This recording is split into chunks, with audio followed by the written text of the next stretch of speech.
Allen Soly. ഒരു ഇരുമുറിയാണ് വാടകയ്ക്കെടുത്തിരുന്നത്. ഇരുപ്പിനൊന്ന് കിടപ്പി. Nanometre ബെഡ്റൂമോളം കലികാല വാക്കുമായിരുന്നു. വക്കീൽ പരീക്ഷ മാത്രം പാകത്തുമ്പോൾ സാഹിത്യ പ്രാധാന്യമുള്ള ഒരു കോഴ്സുകൂടി പഠിക്കണം.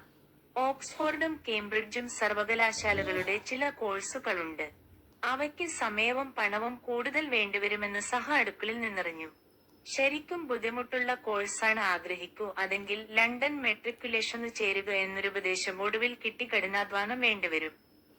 പൊതുജ്ഞാനം വർദ്ധിക്കും. സമയവും പണവും കുറവു മതി. ഈ നിർദ്ദേശം ഞാൻ സ്വാഗതം ചെയ്തു. എന്നാൽ സിലബസ് കണ്ടപ്പോൾ ഞാൻ പേടിച്ചുപോയി. ലാറ്റിനും ഇംഗ്ലീഷിനും പുറമെ മറ്റൊരു ഭാഷയും നിർബന്ധം. ലാറ്റിൻ കടുകട്ടിയാകും.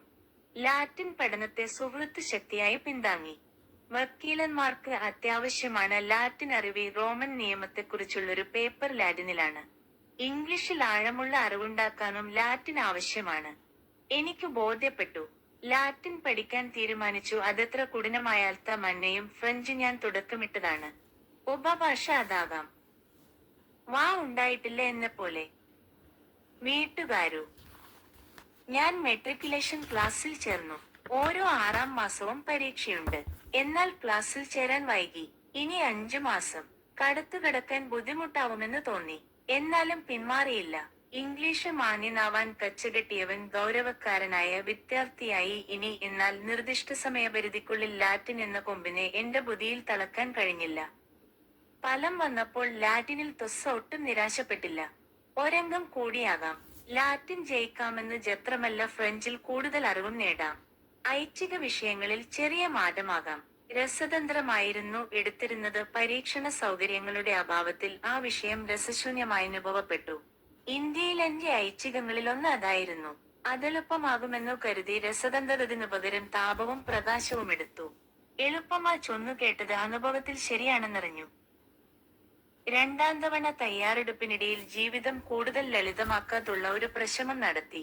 എന്റെ കുടുംബസ്ഥിതി അത്ര മെച്ചമൊന്നുമല്ല. ഇപ്പോഴത്തെ ജീവിതരീതി അതിനൊത്തതല്ലെന്ന് തോന്നി. ഉപജീവനത്തിന്റെ ബലപ്പാടുകൾക്കിടയിൽ കുടുങ്ങിയ ജ്യേഷ്ഠനെയോർത്തു. എത്ര പണം ആവശ്യപ്പെട്ടാലും എങ്ങനെയെങ്കിലും അത് ഒപ്പിച്ചു തരുമായിരുന്നു. ജ്യേഷ്ഠനെക്കുറിച്ചുള്ള ചിന്ത മനസ്സിന്റെ ആഴങ്ങളിൽ കനത്തുകിടന്നു. മാസത്തിൽ 10-15 പവൻ ചെലവാക്കി പഠിക്കുന്നവരുണ്ട്. 63 ജി.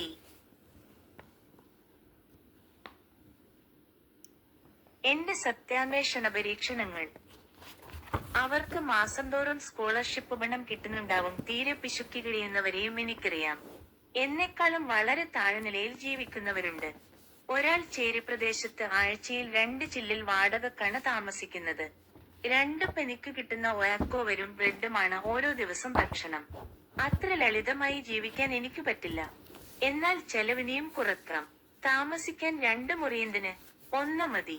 ഭക്ഷണം കുറെയൊക്കെ താമസിക്കുന്നിടത്തും പാകം ചെയ്യാം. ഇങ്ങനെ മാസം 4-5 പവൻ ലാഭിക്കാം. ലളിത ജീവിത ദത്തെക്കുറിച്ചുള്ള കുറച്ചു സാഹിത്യം വായിച്ചു. 1 മുറി വാടകയ്ക്കെടുത്ത് ഒരു വാങ്ങി പ്രാതൽ സ്വയം പാകം ചെയ്തു. 20 മിനിറ്റേ വേണ്ട വന്നുള്ളൂ.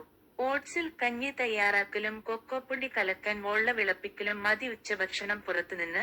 വൈകിട്ട് കൊക്കോവും. ഭക്ഷണത്തിന് ഒരു ദിവസം 1 ഷില്ലിങ്ങും 3 പെനിയും നിർത്തു. പഠിച്ച നാളുകളായിരുന്നു അവ.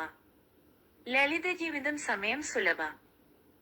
രാക്ക് കെതിക്കുലേഷൻ പാസ്സായെന്ന് പ്രത്യേകം പറയണ്ടല്ലോ. സിലെ വിരസമായിപ്പോയി ജീവിതമെന്ന് നിങ്ങൾ കരുതരുത്.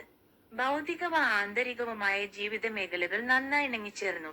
അല്ലിയത് ജീവിതം കൂടുതൽ സത്യമയമായി. അതുല്യമായ ആനന്ദാനുഭവമായി. ശാസ്ത്രം മില്ലിലീറ്റർ. 17 ഡയറ്റിക്സ്. ലിലും ഭക്ഷണരീതിയിലും മാറ്റം. കാര്യം വെളിപ്പെടുത്തിനും വേണം. ചെലവുക മുമ്പോ പിമ്പോ ഞാനു.